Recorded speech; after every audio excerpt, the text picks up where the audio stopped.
반갑습니다. 찬이쌤입니다. 오늘 드디어 2021학년도 세계지리 본격적인 첫 번째 수업 시간입니다. 오늘은 무엇을 할 거냐면요. 세계지리의 본격적인 내용에 들어가기 앞서서 여러분들이 반드시 알아야 할 세계지리의 기본적인 지식들에 대해서 알아보는 시간을 갖도록 하겠습니다. 자, 이 기본적인 지식이라는 건요. 당연히 여러분들 알고 있는 학생들도 있을 수 있어요. 그러나 선생님이 실제로 수업을 해보고 그리고 다년간 사회생활을 해보고 그리고 지리교육과를 재학하면서 주변 친구들한테 물어보니 의외로 모르는 사람이 너무 많습니다. 그래서 오늘 여기 뒤에 보이는 백지도 보이시죠? 여러분 이제 이런 지도를 백지도라고 합니다. 나라 이름도 없고 뭐 색깔도 안 칠해져 있는 진짜 하얀색의 지도만 있다. 그래서 백지도예요. 오늘은 이 백지도를 활용해서 어떤 걸 알아볼 거냐면요. 5대양 6대주에 대해서 알아볼 겁니다. 이 5대양 6대주에 대해서 사실 모르는 사람은 없어요. 모르는 사람은 없는데 정확히 어디서부터 어디까지인지를 모르는 사람은 많습니다. 그래서 오늘 5대양 6대주의 정확한 개념 확인해 볼 거고요. 그 다음 우리 이 5대양 6대주에서 대륙들을 어떻게 또 세부적으로 구분할 수 있는지 동서남북 방위를 활용해서 한번 알아볼 거고요. 그리고 우리나라에도 여러분 산, 강 이런 거 많죠. 근데 전 세계적으로 가장 높은 산, 전 세계적으로 가장 긴 강 이런 건 의미가 있겠죠. 그런 산맥과 하천의 위치 알아볼 거고요. 그리고 적도, 회기선, 북회기선, 남회기선을 그리는 방법까지 이렇게 4가지 큰 주제를 엮어서 오늘 배워보는 시간을 갖도록 하겠습니다. 자, 그럼 먼저 5대양 6대주 먼저 알아보도록 하겠습니다. 자, 여러분 선생님이 뒤에 이렇게 백지도를 준비해 놨잖아요. 이 백지도를 활용해서 5대양 6대주 어디 있는지 한번 알아보겠습니다. 자, 일단 뜻부터 알아야겠죠. 5대양 5개의 큰 바다를 의미합니다. 5개의 큰 바다. 자, 우리 지구에는요. 70%가 물입니다. 그 70%의 물이 있고 30%의 대륙이 있는데요. 그 물과 대륙이 구분 지어지면서 하나의 바다가 이렇게 형성이 됩니다. 그래서 이 바다들을 뭐라고 부르는지 한번 알아보도록 하겠습니다. 일단 가장 큰 바다. 우리가 살고 있는 이 지구에서 가장 큰 바다. 여러분들이 지도를 딱 보기에도 가장 큰 바다가 어디예요? 여기죠. 여기죠. 이렇게 여기죠. 네, 여기를 과거의 항해사, 세계 일주를 했던 항해를 했던 외국인, 이름 얘기 안 할게요. 어려우니까.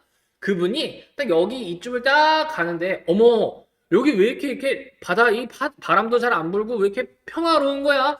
정말 편안해 해서 여기를 Pacific Ocean 태평양이라고 이름을 붙였습니다. 그래서 여기 이 지구상에서 가장 큰 이 부분 이 바다가 태평양이 되겠습니다. 자, 여기 이렇게 큰 바다가 태평양이 되겠습니다. 자, 그럼 두 번째로 큰 바다는요. 여기 지금 지도가 여러분 이렇게 잘려 있죠.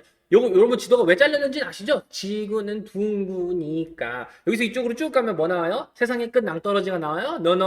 어디가 나옵니까? 여기가 나와요. 여기가 이렇게 나오는 겁니다. 이거 모르는 사람 은근 많아요. 자, 여러분이 무시하는 게 아니라 정말 기초적인 수준으로 눈높이를 맞춰서 하는 겁니다. 네, 자 여기로 쭉 가보시면 이쪽에 큰 바다가 있죠. 이쪽과 이쪽이 지금 여기가 지구가 그 백지도를 펴나보니까 좀 잘렸지만 태평양 다음으로 큰 바다입니다. 아틀란틱 오션. 대서양이라고 불리는 곳입니다. 대서양. 자, 여러분 여기 대서양이라고 썼죠? 그럼 여기 있는 바다 이름은 뭘까요? 여기 있는 바다. 여기도 대서양인 거예요. 네, 여기도 굳이 쓰지 않도록 하겠습니다. 여기도 대서양이 되겠습니다. 대서양. 네. 자, 그리고 여기 이제 이쪽 바다가 좀 남았죠. 여기 바다 이름을 뭘로 붙일까 했더니 과거부터 지금까지 여기 있는 이렇게 뿔룩 튀어나온 요 나라 보이십니까? 요 나라? 지금 요 나라 보이세요? 이 나라가 항상 중요한 역할을 하고 있었어서 이 나라 밑에 있는 바다야 라고 불러서 여기를 뭐라고 불렀냐면 야, 너 이름이 뭐야? 나 인도양 해서 인도양이에요. 자, 여러분은 지금 선생님을 실제로 보지도 않고 온라인으로 먼저 이렇게 만났는데요. 원래 이렇게 개드립을 많이 하는 선생님입니다. 그냥 저 사람 저런가 보다 이렇게 이해하시면 되겠습니다. 뭐야? 막 이렇게 생각하시면 안 돼요. 이상한 사람이 아닙니다. 네. 됐죠? 태평양, 대서양, 인도양 이렇게 3바다를 체크했습니다. 자, 그러면 이제 이 지구상이 이렇게 수평으로 봤을 때는 모든 바다를 체크를 다 했어요. 그런데 5대양이라고 그랬잖아요. 2개가 더 있겠네요. 어디가 있을까요? 바로 지구를 봤을 때 양쪽 극단 끝이죠? 남극과 북극에도 바다가 있어서 거기에도 이름을 붙여줬습니다. 쉽게 남극해, 북극해라고 이름을 지어줬어요. 남극해와 북극해. 자, 그러면 이렇게 5개, 5대 양을 체크해봤습니다. 네, 쉽죠, 여러분? 태평양은 여기 있고요. 대서양 여기, 인도양 여기, 그리고 남극해와 북극해 이렇게 위치를 하고 있는 겁니다. 되셨죠? 5대양을 체크했으니까 6대륙, 6개의 대륙을 체크해보러 가겠습니다. 자, 6개의 대륙을 볼 건데요. 자, 여러분이 아시는 우리나라가 있는 곳부터 한번 해보자요. 여러분 이 지도에서 우리나라 찾을 수 있으시죠? 어디 있습니까? 우리나라 여기 있습니다. 여기. 자, 우리나라 속해 있는 대륙 이름이 무엇입니까? 우리나라 속해 있는 대륙 바로 아시아죠. 아시아. 자, 이렇게 하면 색깔이 좀 잘 보이시죠? 아시아. 네, 여기가 아시아입니다. 어디부터 어디까지냐? 여기까지입니다. 요렇게까지입니다. 요렇게가 아시아라고 불리는 곳입니다. 네. 자, 그리고 아시아와 붙어 있는 하나의 대륙이 있습니다. 어디냐면요. 우리가 쭉 이렇게 우리나라가 여러분 통일이 되면 기차를 타고 어디까지 갈 수 있다 그래요? 이렇게 쭉 이렇게 해가지고 어디까지 갈 수 있어요? 유럽까지 갈 수 있다 그랬죠? 바로 여기가 유럽이 되겠습니다. 유럽. 네, 여기가 바로 유럽이 되겠습니다. 자, 우리들 그래서 이 유럽과 아시아는 붙어 있어요. 유럽과 아시아가 붙어 있다 보니까 우리는 이걸 하나로 합쳐서 뭐라고 부르기도 해요. 유럽아시아, 유라시아라고 해서 유라시아 대륙이란 말이 여기서 나오게 된 겁니다. 합쳐서 유라시아라고 부릅니다. 네, 어렵지 않으시죠, 여러분? 네, 분명 다 익숙한 단어들일 거예요. 네, 정확한 이제 위치를 파악하는 겁니다. 자, 이제 이 아시아 유럽과 이제 밑에 여기 이렇게 하나의 대륙이 또 하나 있습니다. 여기는 지금도 어려운 나라가 많습니다. 그래서 여러분들 가끔 그 TV 같은 걸 보시면 이제 뭐 김혜자 선생님이나 연예인 중에 김혜자 선생님이나 뭐 이렇게 뭐죠? 그 이다 누구시죠? 그 윤계상 그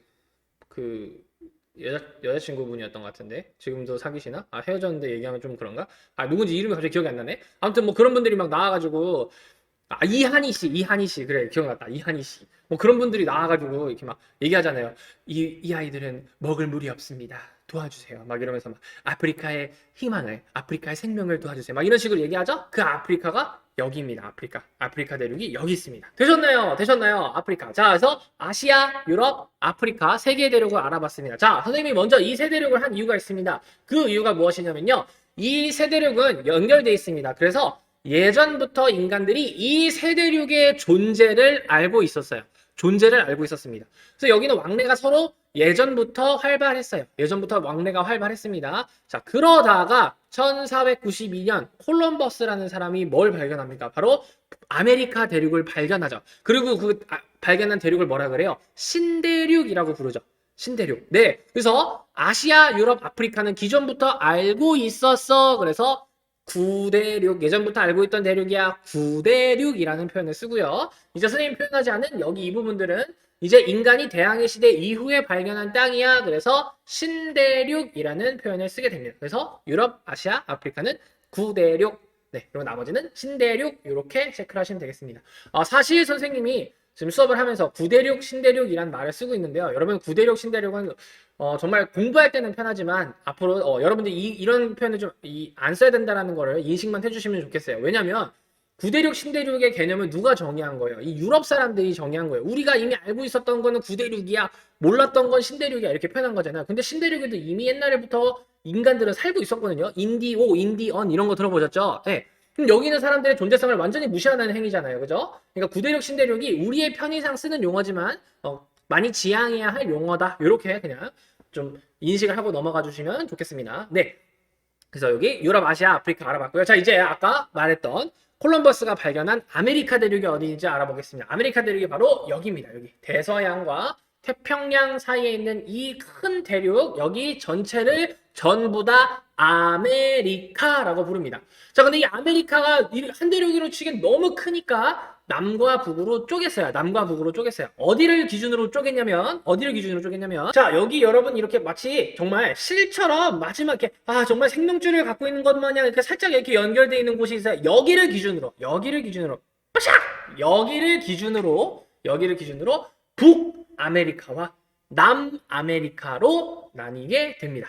여기를 기준으로 북아메리카, 아래를 남아메리카라고 부르게 됩니다. 북아메리카와 남아메리카 이렇게 했고요. 자, 여기에 경계를 파나마 해협을 경계로 북아메리카와 남아메리카로 나뉘게 됩니다. 파나마 해협 혹시 들어보셨어요? 파나마 해협, 이 태평양과 대서양을 연결해주는 운하예요, 운하.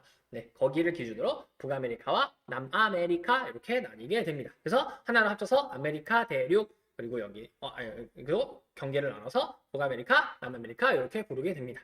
자, 그리고 이제 남은 한 대륙이 있죠. 남은 한 대륙은 여기가 호주입니다. 호주. 여러분 호주가 오스트레일리아예요. 그건 알죠? 오스트리아 아니야. 이 호주하고 여기는 섬 두 개, 여기가 뉴질랜드예요. 그리고 여기 태평양에 많은 짜자자자자자 이런 섬들이 있습니다. 그런 섬들을 이렇게 다 모아서 하나의 대륙 부분으로 이렇게 묶었어요. 그래서 여기를 오세아니아라고 부릅니다. 여기 있는 사람들은 5살이 아닌 거죠. 오세아니아 막 이런 거죠. 자, 선생님은 원래 이런 사람이라고 했습니다. 예, 그냥 자연스럽게 넘어가시면 되겠습니다. 그냥 피식 하셨다면 선생님은 성공한 거고요. 피식 안 했으면 그냥 원래 쟤는 저런 사람이구나 이렇게 생각하시면 돼요. 네, 되셨죠? 자, 이게 5대양 6대주를 모두 정리한 것입니다. 자, 그럼 이제 우리가 이제 이런 걸 이렇게 표현할 수 있어요. 태평양은 아시아, 오세아니아, 남아메리카, 북아메리카로 둘러싸여 있다. 이런 표현할 수 있겠죠. 그래서 이런 말이 나왔잖아요. APEC, 아시아 퍼시픽 해안의 이코노믹 코퍼레이션. APEC이라는 말 들어보셨어요? 그럼 APEC에 회원을 할 수 있는 나라들은 어디 있는 거예요? 이 아시아야 태평양 여기에 둘러싸여 있는 나라들은 다 가입할 수 있어 라는 뜻이 되겠죠.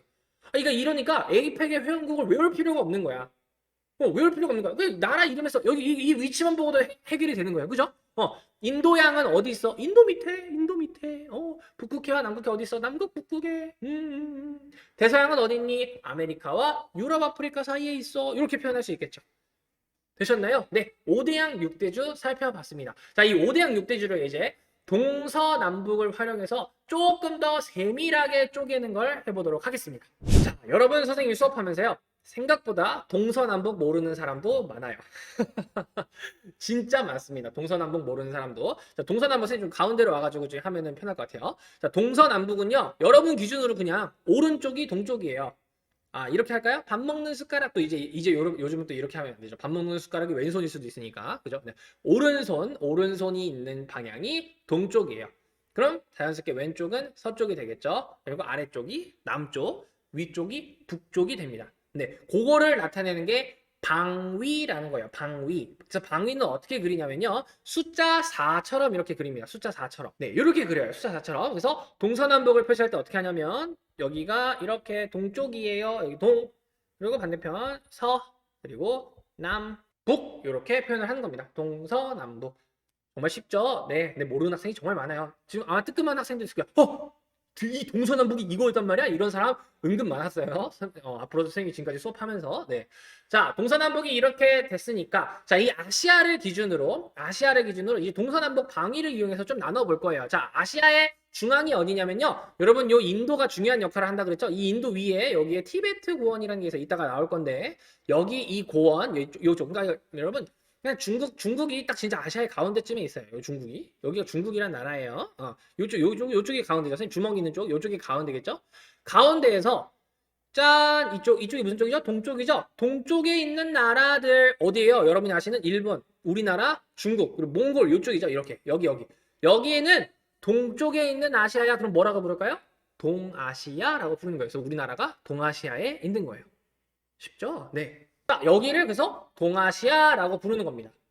어렵지 않죠? 자, 그리고 이쪽으로 와보세요. 이렇게 쭉, 요쪽, 이렇게 보시면요. 중앙에서 이렇게 동남쪽으로 내려왔네. 여기가 동남아시아가 되는 거예요. 여러분이 아시는 베트남, 인도네시아, 태국, 미얀마, 캄보디아, 이런 나라예요. 이런 필리핀, 이런 나라들. 여기를 동남아시아라고 부르는 겁니다. 어렵지 않죠? 네. 자, 그럼 여기 인도는 중앙에서 아래쪽 있죠? 중앙에서 아래쪽, 아래쪽은 뭐예요? 남. 그래서 여기를 남부아시아라고 부르요. 이 인도 주변에 있는 여기를 남부아시아라고 부르게 되는 겁니다. 네, 여러분 남부아시아고요. 자, 여기 남부아시아에서 이쪽으로 와보세요. 여기는요. 여러분이 들어볼 만한 나라가 뭐 사우디아라비아, 이란, 뭐 이라크 이런 나라 들어보셨어요? 네, 석유가 많은 나라들이죠. 거기 다 어디 있어요? 이 아시아를 가운데로 봤을 때 서쪽, 남쪽, 서남쪽에 있는 것 같아요. 그래서 여기를 서남아시아라고 부르는 겁니다. 서남아시아. 여러분 진짜 하나도 안 어렵죠? 하나도 안 어렵죠? 네. 자, 그리고 여기 가운데요. 여기 가운데도 아시아 나라들 있거든요. 여기는 가운데 뭐라고 해야 될까? 동서남북의 가운데 뭐라 그래? 중앙이죠, 뭐. 그래서 여기를 중앙아시아라고 부르는 거예요. 여러분 동서남북으로 이렇게 대륙을 세부적으로 구분할 수 있다는 거 어렵지 않으시죠? 어렵지 않으시죠? 또 볼게요. 자, 이제 유럽으로 가볼게요. 유럽은 지금 이렇게 보시니까 좀 작죠? 확대를 하자고요. 고! 자, 글씨 쓴 상태에서 확대를 했습니다. 허접하죠? 네. 참, 파워포인트를 하려니까 파워포인트보다 이게 훨씬 좋더라고요. 색깔도 다양하고 글씨 쓰기도 편해요. 제가 좋아서 그냥 하는 겁니다. 아무튼 자, 유럽도 동서남북으로 나눌 수 있겠죠. 자, 여기가 유럽이에요. 여기가 유럽이니까 유럽의 정 가운데가 어디예요? 여기쯤이겠죠. 여기쯤이겠죠? 그럼 유럽의 여기서 동쪽 여기 이쪽을 뭐라 부를까요? 동부유럽이라고 부르는 거예요. 여기를 동부유럽이라고 부른다. 그럼 여기요. 동쪽에서 이쪽은요. 여기는 서부유럽이라고 부르는 거예요. 네. 그럼 여기서 남쪽은요. 여기는요. 남부유럽. 그리고 위쪽은요. 여기 위쪽 여기는요. 북부유럽. 어렵지 않죠? 그래서 막 이런 말 하잖아요. 나 이번에 북유럽 여행 갔다 왔어. 그럼 어디 갔다 온 거예요? 여기 갔다 온 거예요. 여기 갔다 왔는데 나 북유럽 갔다 왔어. 이런 무식하다는 소리 들어요. 나 이탈리아 놀러 왔다. 이탈리아 이번에 북유럽 감성 느끼고 왔어. 이러면은 바보인 거예요. 자신의 무지함을 자랑하고 있는 겁니다. 어딘지 아시겠죠? 그래서 나 이번에 뭐 북서유럽 여행하고 와서 어디에 갔다 온 거예요? 이렇게 갔다 온 거예요. 이렇게 갔다 온 거예요. 이렇게. 나 이번에 동부유럽 여행 갔다 왔어. 여기 갔다 온 거예요. 어렵지 않으시죠? 네, 유럽 부분도 이렇게 할 수 있습니다. 네, 뭐 가운데는 이제 중부유럽이란 말 쓰기도 해요. 중부유럽이란 말 쓰기도 하는데요. 거의 쓰진 않아요. 뭐 중부유럽에 나눌 수도 있겠죠. 됐죠? 네, 이렇게 유연한 사고를 가지면서 다음 대륙으로 또 가볼게요. 자, 이번에는 아프리카예요. 아프리카는 어떻게 나눌 수 있냐면 아프리카도 여기 가운데 딱 여기 정확히 아프리카 가운데 있죠. 그럼 여기서도 동부유럽 동부유럽이라 미안합니다. 아프리카 여러분들. 네. 여기 가운데 있죠. 동아프리카. 여기 위에는 북부아프리카. 그리고 여기 아래쪽은 남부아메리카. 아프리카. 왜 자꾸 여기 말이 실수 나오냐? 아프리카 사람들 미안합니다. 그다음에 다시 뭐 중부 아프리카, 서부 아프리카 뭐 이런 식으로 나눌 수 있겠죠 또. 근데 이렇게 나눌 수도 있지만 실제적으로 우리가 아프리카 나눌 때는 두 군데로 나눕니다. 두 군데로. 어떻게 나누냐면요. 여러분이 아시는 유일한 사막이 하나 있어요. 아프리카의 사막. 세계에서 제일 큰 사막이죠. 무슨 사막입니까? 사하라 사막이라고 들어보셨을 거예요. 사하라 사막. 그게 어디냐면요. 여기 있어요. 여기. 짠, 선생님의 손으로 이렇게 가리키고 있는 여기요. 여기가 사하라 사막인데요. 이 사하라 사막이 엄청 큰 사막이니까 문화의 단절을 갖고 왔겠죠. 그래서 이 사하라 사막을 경계로 이 위쪽하고 아래쪽하고 문화 경관이 완전히 바뀌어요. 그래서 여기를 경계로 나누는 게 좋겠다. 그래서 이거를 경계로 여기를 북부 아프리카라고 부릅니다. 네, 사하라 사막의 위쪽은 북부 아프리카라고 부르고요. 그리고 사하라 사막의 남쪽은 그냥 합쳐서 중남부 아프리카 이렇게 부릅니다. 네, 여기 사하라 사막 아래쪽은 이제 중남부 아프리카 이렇게 부릅니다. 되셨죠? 이번에 이제 아메리카 쪽으로 가보겠습니다. 자, 이 북아메리카 쪽을 잘 보시면요. 여러분 이렇게 파나마 해협을 경계로 이제 북아메리카와 남아메리카로 이렇게 나눴잖아요. 자, 근데 보시면요. 여기 위에 있는 나라가 캐나다란 나라입니다. 근데 나라 이름 얘기할게요. 캐나다 뭐 어딘지 아시죠? 단풍나무 하나 있는 거예요. 단풍잎 하나 있는 거. 밑에가 미국이에요. 그리고 밑에는 멕시코고요. 여기는 뭐 여러분 들어보셨을지 모르겠어요. 뭐 쿠바, 과테말라, 뭐 코스타리카 이런 나라들이에요. 자, 미국하고 캐나다는 백인들이죠. 백인들이고 영어를 씁니다. 영어를 쓰고요. 밑에 이 멕시코, 뭐 여기 코스타리카 이런 과테말라 이런 쿠바, 뭐 자메이카 이런 데는요. 대부분 스페인어를 쓰고 있습니다. 그러니까 완전히 여러분 언어가 다르니까 문화도 완전히 다르겠죠. 그러니까 북아메리카를 이렇게 통으로 합쳤을 때는 지역적으로 구분하기는 편한데 너무 문화권이 다르고 너무 그리고 경제 수준도 많이 차이가 나다 보니까 이렇게 나누는 것보다 그냥 문화적으로 나누는 게 좋겠다라고 해서 여기 미국하고 멕시코의 이 경계를 기준으로 그냥 뚝 하고 나눠버립니다. 뚝 하고. 자, 여기 아메리카만 보시면 자, 여기 미국하고 멕시코의 경계를 기준으로 해서요. 이 위쪽은 과거 유럽의 영국에 살고 있던 민족 중에 앵글로 섹슨족이라는 사람들이 있었습니다. 그 사람들이 넘어와서 세우는 곳이야. 그래서 여기를 앵글로 아메리카다라고 불렀어요. 앵글로 아메리카. 네. 그리고 이 아래쪽은요. 공교롭게도 스페인과 포르투갈 그 두 나라가 와서 여기를 다 지배하다 보니까 걔네가 라틴족이에요. 라틴족. 라틴 알아요? 라틴 막 정렬의 라틴 막 이런 거? 예. 이거 알죠? 네. 라틴족들이 와서 영향을 주고 간 아메리카야. 그래서 이 남쪽을 전체를 라틴 아메리카라고 부릅니다. 동서남북으로 이렇게 쪼갤 수도 있지만 여기는 너무 문화가 확실히 다르다 보니까 이렇게 나누기도 하는구나 라고 체크를 좀 해주시면 좋을 것 같습니다. 네, 물론 여기 그리고 여러분 파나마 해협 여기를 경계로 딱 해보니까 이게 너무 또 크잖아요. 이 북아메리카의 범위가. 그러다 보니까 요 위에를 북아메리카, 그리고 여기를 중앙아메리카, 그리고 여기가 남아메리카야. 이렇게 부르는 사람들도 있어요. 네. 그래서 여기 중앙아메리카라는 구분을 한 단계 더 준 사람도 있습니다. 근데 우리가 알아야 될 건 여기 위에는 앵글로 아메리카, 여기 밑에는 라틴 아메리카야. 이렇게 구분을 지었어. 라고만 기억을 해주시면 좋을 것 같습니다. 되셨나요, 여러분? 자, 여기 백지도를 조금 다시 이렇게 축소해가지고 보면요. 이렇게 우리가 5대양 6대주 알아봤고요. 그리고 이거를 동서남북 그리고 문화적으로 어떻게 나눌 수 있는지까지 구분까지 해봤습니다. 오세아니아는 여러분 따로 나누지 않습니다. 네, 그래서 이렇게 가장 기본적인 세계지리의 큰 위치들 체크해 보셨습니다. 자, 그러면 세계적으로 가장 높은 산, 세계적으로 가장 긴 강, 이런 것들이 어디 있는지 알아보도록 하겠습니다. 다 지우고 돌아올게요. 자, 깨끗하게 지우고 돌아왔습니다. 자, 우리는 이제 세계에서 가장 높은 산들의 위치를 체크해 보겠습니다. 자, 높은 산 하나만 있는 게 아니라 이 산들이 연속적으로 쭉 있죠. 그걸 우리는 산맥이라고 부릅니다. 이 산맥들이 전 세계 어디에 위치하고 있는지 한번 살펴보도록 하겠습니다. 여러분, 산맥에는 크게 두 종류가 있습니다. 이 정도는 꼭 기억해 주시길 바랍니다. 자, 어떤 게 있냐면요. 신기습곡산지, 신기조산대와 고기습곡산지, 고기조산대가 있습니다. 아이고, 또 어려운 말 막 나오죠? 네, 그냥 쉽게 생각하세요. 옛날에 만들어진 산맥을 옛 고자 써서 고기습곡산지 혹은 고기조산대라고 부르고요. 신기조산대 새로운 신자 써서 최근에 만들어진 산맥들, 그래서 이거를 신기조산대, 신기습곡산지라고 부르는 겁니다.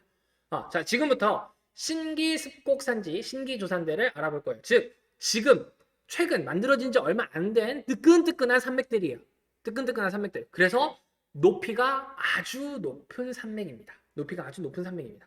어디 있나 한번 볼게요. 세계에서 가장 높은 산 뭔지 아세요, 여러분? 들어봤을걸요? 에베레스트 산. 그 에베레스트 산이 어디 있습니까? 바로 히말라야 산맥에 있죠. 그럼 히말라야 산맥도 한 번쯤은 들어봤을 거예요. 어디 있을까요?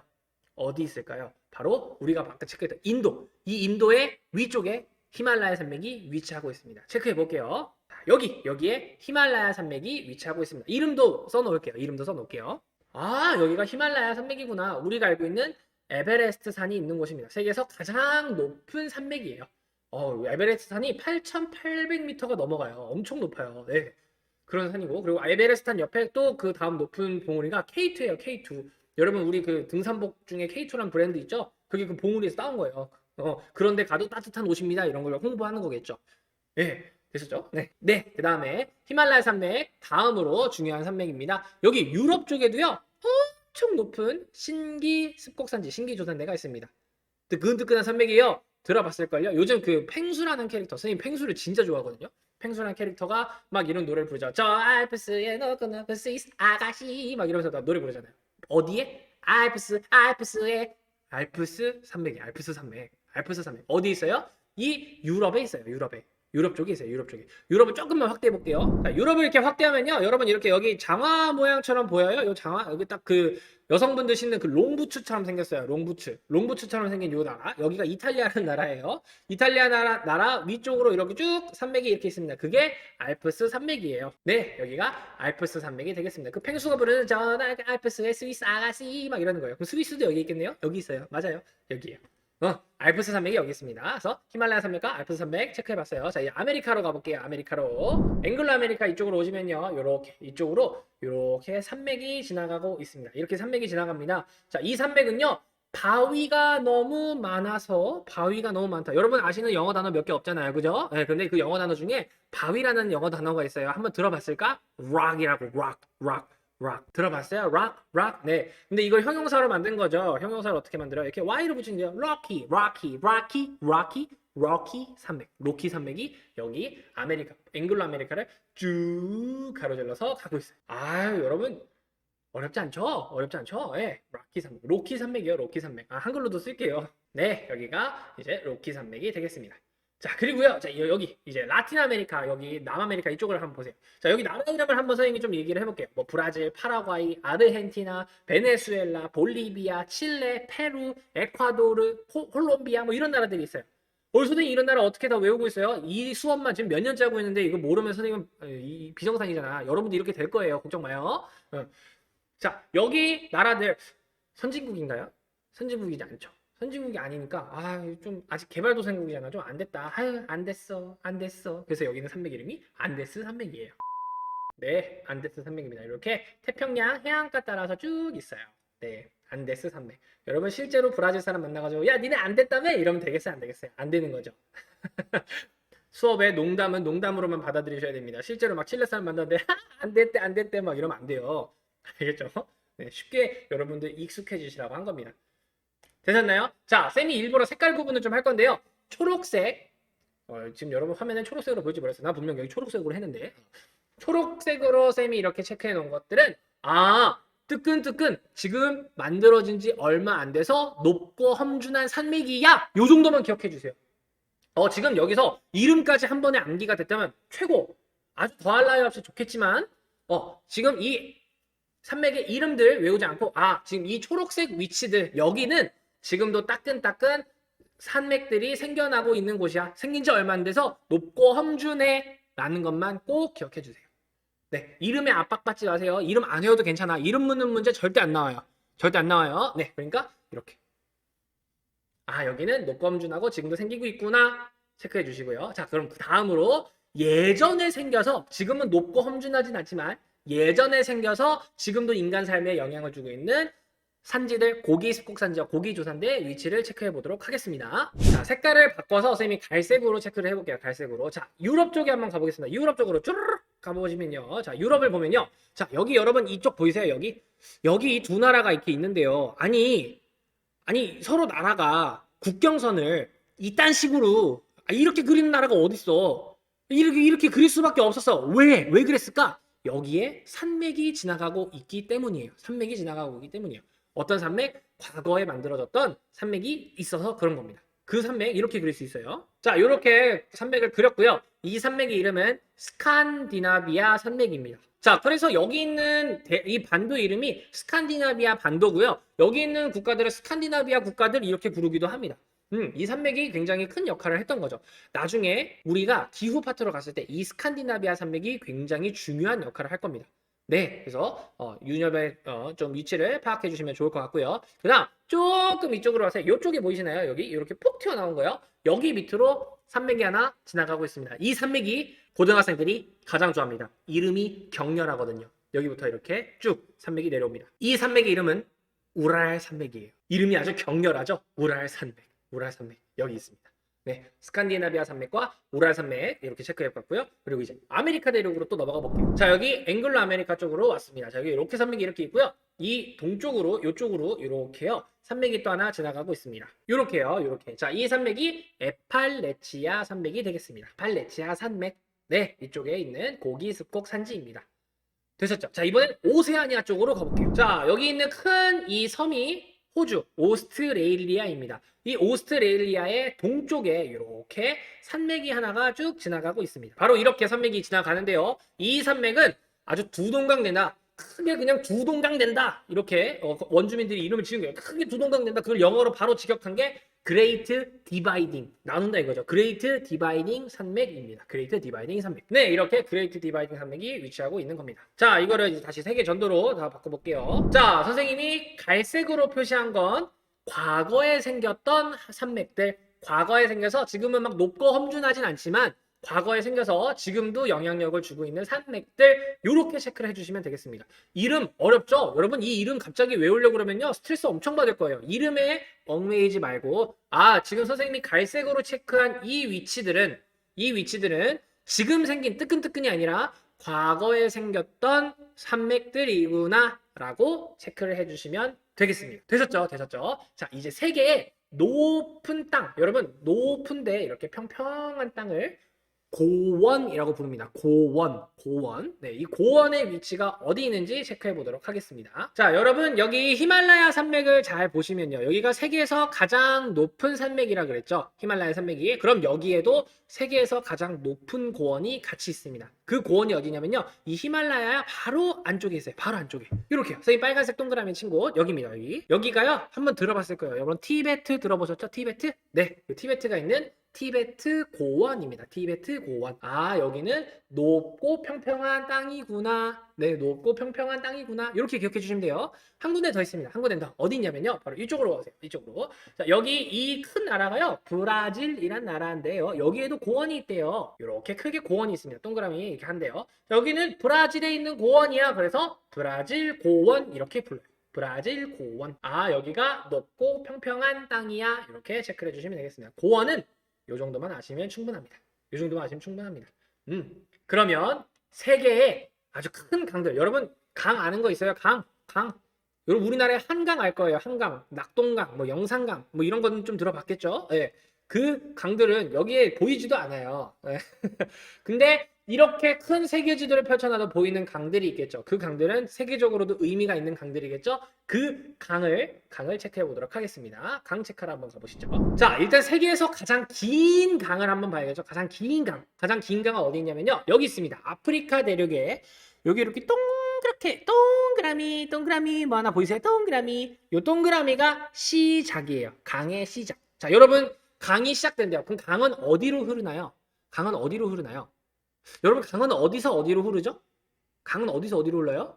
강은 높은 데서 낮은 데로 흐릅니다. 높은 데서 낮은 데로. 자, 여기가 시작이라는 얘기는 아프리카에서 여기가 높다는 거겠죠? 예, 여기가 높은 곳이에요. 그럼 낮은 데로 향해서 막 갈 거예요. 그럼 이 지구에서 가장 낮은 곳이 어딜까요? 지구에서 가장 낮은 곳이 바로 바다입니다. 바다. 그래서 강은 높은데, 그러니까 결국 산이겠죠? 산에서 시작해서 바다까지 가는 거죠. 바다나 아니면 호수 이런 데로 가는 거죠. 가장 낮은 곳으로. 여기 동그라미에서 출발해서 이 위쪽에 있는 바다, 여기 한번 들어봤을 거예요. 지중해라는 바다로 쭉 흘러가는 강이 있습니다. 네, 그냥 막 그린 겁니다. 뭐 정확히 막 꾸물꾸물 막 가겠죠. 이 강, 세계에서 가장 긴 강입니다. 그러니까 나 1등이야. 나일강. 그래서 나일강이에요. 네, 직관적이죠? 나일. 됐죠? 나일강 이렇게 흐르고 있어요. 나일강. 그다음 이쪽으로 쭉 와볼게요. 자, 여기 미국, 여기 앵글로 아메리카 이쪽에도요 큰 강이 흐르고 있어요. 여러분 강은 어디서 어디로 흐른다고요? 높은 데서 낮은 데로 흐른다고요. 높은 데 어디 있어요? 로키도 있고요. 여기 애팔레치아도 있네요. 그럼 높은 데서 낮은 데로. 낮은 데 어디예요? 여기 바다 있네요. 여기로 흘러갑니다. 여러분 선생님이 그냥 막 그렸어요. 여기 진짜 이 미국 전체를 쫙 광활하게 펼쳐서 흐르고 있습니다. 이 강 들어봤을 겁니다. 미시시피 강이라고 부릅니다. 미시시피 강. 아, 좋습니다. 미시시피 강. 네, 그다음 여기 라틴 아메리카 이쪽으로 와볼게요. 여기 보시면 여기도 강이 흐르겠죠. 여기도 강이 흐른데요. 어떻게 흐르겠어요? 브라질 고원도 있고 안데스 산맥도 있네요. 그럼 높은 데서 낮은 데, 요 대서양으로 흘러가는 바다가 있습니다. 여기에 살고 있는 사람 이름이 아마존인가? 아마존. 그래서 아마존 강이에요. 자, 아마존강 이렇게 썼습니다. 자, 선생님은 원래 이런 사람이라는 걸 계속 염두해 주시기 바랍니다. 네, 좋아요. 그다음 자, 중국 쪽으로 가볼게요. 중국으로 오면요. 여기에 강이 이 티베트 고원 여기가 제일 높죠. 히말라야 여기가 제일 높죠. 여기서 이렇게 쭉 흘러서 우리나라 황해바다, 서해바다로 흘러가는 강들이 3개가 있습니다. 3개 중에 2개만 좀 체크해 볼 거예요. 2개만. 하나는 뭐냐면요. 이렇게 위쪽으로 쭉 이렇게 해가지고 이렇게 몽골을 살짝 걸쳐서 이렇게 가는 강이 있습니다. 여기가 여러분 사막이에요. 나중에 배울 건데요. 사막을 흐르다 보니까 어마어마한 모래와 진흙 이런 것들을 강들이 막 싣고 가요. 우와, 그럼 강 색깔이 어떤 색깔일 것 같아요? 누렇겠죠. 그래서 이 강물 보고 와, 진짜 누렇다. 그래서 한자로 누르를 황자 써서 황하강이 여기에요. 황하. 그럼 여러분 이 어마어마한 이 모래와 이것들을 다 어디로 쏟아내는 거야? 바다로 쏟아내죠? 그러니까 바다도 누런색이에요. 그래서 우리나라 여기 있는 바다 이름이 뭐예요? 황해바다예요. 황해바다. 어렵지 않죠? 네. 그다음 여기 티베트 고원에서 이렇게 쭉 해서 중국에서 가장 긴 강이 흐르고 있습니다. 이렇게. 요 강은요 한번 들어봤을 것 같기도 해요. 양쯔강이라고요. 양쯔강. 자, 근데 이 양쯔강은 이 중국 발음이고 우리식 발음으로는 이제 창장강 혹은 뭐 장강, 긴강 이렇게 부르기도 합니다. 여기 양쯔강 이렇게 흐르고 있다는 거 체크해 주시면 될 것 같습니다. 자, 이렇게 큰 강들을 살펴봤습니다. 자, 다른 대륙에도 물론 강들이 쭉 좀 흐르고 있는데요. 이 강들은 우리가 나중에 지역 대륙 단원에 들어가서 조금 더 살펴보는 걸로 하고요. 이 정도는 미리 좀 알아두면 좋겠다 하는 큰 강들만 좀 체크를 해봤습니다. 네, 이름에 너무 신경 쓰지 마시고요. 이렇게 강들이 이렇게 흐르고 있대라는 것만 체크를 해주시면 좋을 것 같습니다. 되셨나요? 자, 이제 우리 마지막 적도, 회기선 그리는 방법 확인해 보러 가도록 하겠습니다. 자, 여러분들 이제 마지막으로 적도 그리고 회기선 그리는 방법을 체크해 보도록 하겠습니다. 자, 일단 적도가 어디입니까, 여러분? 둥근 지구의 정확히 가운데죠. 둥근 지구의 가운데죠. 그거를 쫙 펴놓으니까 이 백지도에서는 일직선으로 쭉 나타나겠죠. 그럼 그 적도가 정확히 어디인지를 살펴봐야겠죠. 적도 그려보도록 하겠습니다. 어디냐면요. 자, 여러분 우리가 아까 강물을 체크하면서요. 여기 아마존 강이 이쪽 끝으로 나간다고 했습니다. 여기로. 자, 여러분 지도를 잘 보세요. 잘 보시면요. 여기가 이렇게 막 들어가 있어요. 거기가 강의 끝이라는 뜻이에요. 강의 끝. 강의 끝이라는 뜻이니까 여기가 아마존 강의 하구예요. 여기서 출발합니다. 여기서 그냥 일직선으로 쭉 그리면 그게 적도예요. 그게 적도인데 만약 뭐 지도에서 이 브라질이 안 보일 수도 있잖아요. 그러니까 정확히 어떻게 찾는지 쭉 일직선으로 그려가면서 한번 해보겠습니다. 자, 여기 아마존 하구에서 이렇게 직선을 긋고요. 여기서 쭉 갑니다. 가다 보면요. 확대. 여기에 어떤 나라를 지나가네요. 어머, 적도가 정확히 지나가는 나라네. 그래서 이 나라가 여러분 적도가 영어로 뭐예요? 이퀘이터죠. 그거를 스페인어로 말하면 에콰도르예요. 그래서 여기가 에콰도르란 나라예요. 아, 적도를 지나는 나라야 라는 뜻이에요. 아, 이렇게 하면 쉽게 체크하실 수 있겠죠. 다시 이렇게 세계지로 돌아서 쭉 그려볼게요. 또 이제 따라다라짠짠 짜라다라짠짠짠 분명히 직선을 그리고 있는 겁니다, 여러분. 짜라자라자라자라자라 쭉 가다 확대 쭉 가면요. 여기 여러분 이렇게 쭉 삐죽삐죽 튀어나온 곳이 있을 겁니다. 여기에 끝을 지나가요. 여기가 나라 이름은 싱가포르라는 나라예요. 싱가포르라는 나라. 요즘 우리나라 사람들 많이 여행을 가고 있는 나라죠. 여기를 지나갑니다. 쭉 여기서 딱 직선 그리면 돼요. 쭉 지나갑니다. 또 다시 확대 이렇게 축소해서 자, 또 지나가 보도록 할게요. 또 따라다라 짜자자자자자자자자자 하다 보면요. 아까 우리가 나일강이 시작했던 요 동그라미를 지나갑니다. 동그라미를 지나갑니다. 자, 선생님이 직선을 그려야 되는데 오다가 삐뚤빼뚤 했기 때문에 분명히 여기 지나갑니다. 지나갑니다. 이렇게 해서 쭉 이렇게 지나갑니다. 여기 보시면 여기 아프리카 대륙이 이렇게 기역자로 이렇게 꺾여요. 이 꺾이는 거 바로 밑으로 쫙 지나갑니다. 이게 적도입니다. 적도. 그리실 수 있겠죠? 아마존 홀로로로 여기서 지금 쭉 그리면 에콰도르 지나갔다가 쭉 가서 싱가포르 여기 푹 삼각형처럼 뾰족 찌르는 곳 여기 지나간 다음에 여기 동그라미 지나가는 여기 이게 적도가 되겠습니다. 이 적도를 기준으로 위쪽은 북반구, 아래쪽은 남반구라는 표현을 쓰는 겁니다. 북반구와 남반구 아시겠죠? 아시겠죠? 네. 자, 이제 회기선을 그려보겠습니다. 회기선은요. 우리 지구가 여러분 이렇게 똑바로 이렇게 서 있지 않죠? 어떻게 서 있어요? 삐딱하게 서 있어요. 이 삐딱하게 기울어진 정도가 23.5도예요. 네, 23.5도. 그래서 이 23.5도를 그릴 줄 알아야 됩니다. 이 23.5도를 한번 그려보도록 하겠습니다. 자, 북반구에도 23.5도가 지나가고요. 남반구에도 23.5도가 지나갑니다. 네, 그래서 이 23.5도 선을 한번 그려볼 건데 어떻게 그려요? 너무 쉬워요. 너무 쉬워요. 여기 아메리카 대륙에 이렇게 푹 이렇게 하나 쫙쫙쫙쫙 이렇게 찢어진 확대해 볼게요. 여기 튀어나온 거 있죠? 요걸 반도라 그래요. 요 반도의 끝에서 수평선을 허락 그려주시면 됩니다. 이렇게요. 네, 이렇게 수평선을 그려주세요. 쭉 가볼게요. 스탑.